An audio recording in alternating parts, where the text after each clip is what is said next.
Hi friends, welcome back to Bengaluru Samayal. இன்னைக்கு பார்க்க போறது என்னன்னாக்கா பாலக்கி பூரி எப்படி பண்ணலாம் பார்க்கலாம். அதுக்கு முன்னாடி இந்த சேனல் லைக் பண்ணுங்க, ஷேர் பண்ணுங்க, கமெண்ட் பண்ணுங்க, சப்ஸ்கிரைப் பண்ணுங்க. ஓகே फ्रेंड्स, வாங்க ரெசிபிக்கு போகலாம். பாருங்க, பாலக்கி எடுத்து வாஷ் பண்ணி வச்சிருக்கேன்.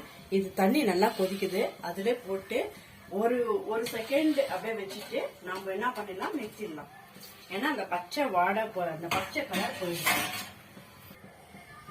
அவ்வளவுதான்.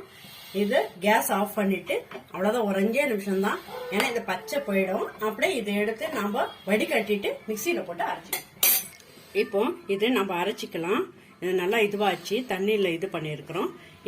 இது கூட ஒரு 4 பச்சை மிளகாய் போட்டு நம்ம அரைச்சி எடுத்துக்கலாம். இப்போ இதை அரைச்சாச்சு. இது நம்ம போட்டுக்கலாம். இது கூடயே நம்ம கோதுமை மாவு போட்டு நம்ம மிக்ஸ் பண்ணிக்கலாம்.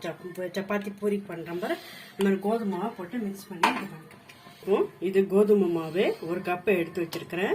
பூரிக்கு தேவைக்கேற்ற சால்ட்டு போட்டு இப்போ நம்ம கொஞ்சம் கொஞ்சமா தண்ணி விட்டுட்டு கொஞ்சோண்டு பால் தயிர் எல்லாத்தையும் விட்டு நம்ம கலந்து வச்சுக்கணும்.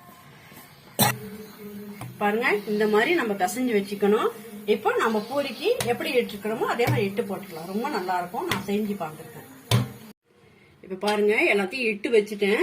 இப்ப எப்படி போடலாம்னு பாத்துடலாம். எண்ணெயில போட்டு நான் பொரிச்சு எடுக்கிறேன். இதுக்கு சுஜி எல்லாம் வேண்டாம், அதாவது ரவை எல்லாம் வேண்டாம். நம்ம வீட்டுல இருக்கிற கோதுமை வச்சு ரொம்ப இதுவா இருக்கு. இது சோடாப்பு போல, சுஜி ரவையெல்லாம் போடல, கோதுமை மாவு வெறும் பாலக்கி தான். ரொம்ப நல்லா இருக்கு. இது பாருங்க, செஞ்சு வச்சுட்டேன். ஒன்னிலுமே ரொம்ப நல்லா இருக்கு.